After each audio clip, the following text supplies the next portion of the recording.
How y'all doing? For this review, I'm covering another anthology by Harlan Ellison. The last one I did was Stalking Nightmares. I enjoyed many of the stories in that one. And this was Deathbird Stories. Now, originally published in 1975, this is a 1983 one where I think he added a couple of stories that he's written at that time that fit the theme with this book.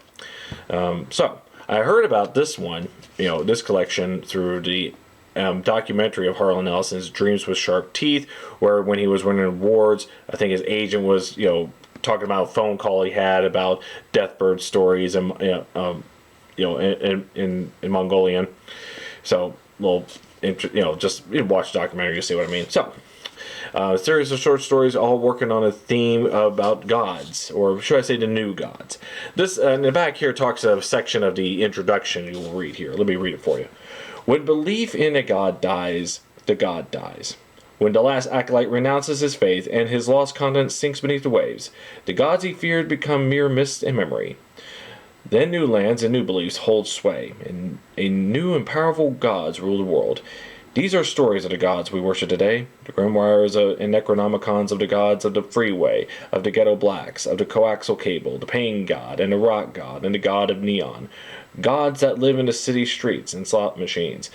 The god of smog and the god of Freudian guilt. The machine god, know them here, know them now. They rule the nights through which we move. They control your destiny. So, that's sort of the overall theme he has with going this. Individual, there may be some of these stories that may not, mention gods, but when you put them all together, you can see where he's getting from. Let's take a look at some of these stories. I'll give a synopsis of many, but not all of them, and, just to give a brief preview of what they're about. Okay, one story is called The Whimper of Whipped Dogs. A story about a young woman who has moved into an apartment in New York City, and one night, her and many of the tenants look down and see a woman getting brutally murdered down there, and yet her and everyone else who watches is doing nothing about it. And then after all that, the body disappears. Later, she kind of gets swept up in a very surreal entanglement by meeting this guy, and then all of a sudden, without, but of course for conversation you can tell that she's inadvertently subconsciously getting into it. She's intertwined into mix up to into this horrible relationship. Apparently the god involved in this story is training her to have respect, asking for respect in a weird way. The next story is another story, should I say, is along the scenic route. You have this couple taking a nice little drive on a freeway. Then all of a sudden, this crazy driver just cuts them off, and you think that'd be it. But later, but this is a very futuristic setting where cars are armed and given the proper permission by the authorities will end up in a duke out battle with him. And the car he's facing is from this crazy drugged up, kid there who has a real suited up car and everything, and their car may not hold match to him. It's a interesting. When I read this story, it kind of reminded me of a cross between Death Race 2000 and Hot Rods from Hell, two movies that kind of campy and all that. It's a weird combination between the two. Entertaining as all get out. Another story is Basilisk. A disgraced Vietnam veteran who was held prisoner and was disgraced because as a POW, he confessed all the information to the enemy. When he was released, his family and his community that he grew up with has now disowned him. His family, doesn't want to say anything. His, ex-girlfriend is trying to move on with somebody else. And eventually, while trying to contact his family and loved ones, the community starts to gang up on him. Well, while he was a POW, a god has granted him abilities that he starts to unleash upon those that try to attack him. Another story is Pretty Maggie Money Eyes. A man in a casino who's down on his luck spends the last amount of money that he has on a slot machine that gives him an instant jackpot. Well, what a night his luck is turned. And then, and of course, they give him his winnings and he tries that same machine again. Seems to give him extra, every time he hits the slot machine, the bars, or the slots there give out symbols that no one else can see but him. And so he tries it again. Another jackpot, another win here. That gets the managers of the casino's attention here. They try to check the machine, they find nothing about it. Apparently, there's a spirit inside this slot machine that has chosen him. Because as chosen him as a someone to fall in love with. Next is Shattered Like a Glass Goblin. This is about a man who just gets out of the military, finds his fiancée, but she's living in a house filled of a gang there that spends the whole time just lounging about and being drug addicted and all that, and she's succumbed to that. She tries to brush him off. It's like whatever is going to happen to us, it's not going to work. I'm living this life now. But he loves her, doesn't take the hint and still stays with her despite the fact she's, moved on away from him. So as he's staying there, trying to keep the authorities off him, he later succumbs to their lifestyle. And, and there's more to, into their drug days about, what the certain sounds that he hears about that. So I won't give too much into it. But the interesting thing about this story, I have a copy of that, illustrated one through this Weird Tales comic right here. Weird Tales magazine, apparently they did a short run of Weird Tales Illustrated, and this is in the traditional Weird Tales magazine but in comic form, and one of them is Harlan Ellison's Shattered Like a Glass Goblin, and it's the same story. I do and yeah, I enjoyed it. I don't want to give away the ending here, but this one came out in '93. So if you find this in the comic book stores, go ahead and grab a copy of that. Some interesting things about it. Deluxe edition, it says. I wonder how many issues they brought about this. But it came and went. Nothing went after it. But Weird Tales is like that. It's always there, but it doesn't seem to thrive like it used to. But Shattered Like a Glass Goblin, definitely a surreal one with a horrifying ending.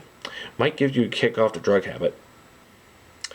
Delusion for a Dragon Slayer. This is a story about a man who, when he dies, he finds out that he can create his own heaven. He's in the middle of nowhere, but he comes across a wizard, and the wizard explains to him how heaven works.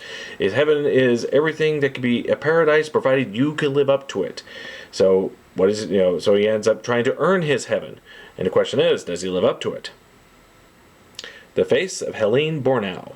Here we have a story of an incredibly beautiful woman, and we go about her in her day where she, throughout the story, she goes across 3 men and shatters their lives. Well, 2 she definitely shatters and corrupts another. And I won't give details on how she works with this. I mean, it's a short story. But now it asks the question, does she have an agenda or why she's doing this, or is she a tool for something else? Pain God is a story about, which I've read previously in another anthology by the same name, but it works well for this anthology as well. Apparently there is a god of pain, but not the first one, but we get to talk to a pain god. His name's Trent, who leaves his position as pain god to inhabit a mortal body, and to see if his work actually has a purpose. Is it just there for the sake of it? So he interacts, by interacting with someone who goes through pain, he starts to see what his use is. Bleeding Stones was a story about the god of smog, as Harlan explains in the introduction here in the back and in the beginning of it. He describes this one in the beginning as an actually very humorous story, albeit darkly humorous. The way apparently there's so much pollution out in the world that people gather around the church for safety, and all the gargoyles starts coming to life because of the fumes and the smog and everything, and start devastating all humanity in there. It is grotesquely comical. In that cabin in the woods, monsters attack the guards sort of scene, if you know what I'm talking about.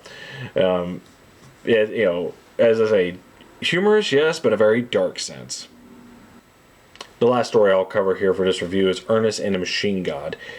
We find a woman who has this uncanny ability for her looks and her charm to convince almost anyone to do what she wants. She can go out with any boy and lay her in a man if she wants, have him get whatever she asks for, and no one questions it.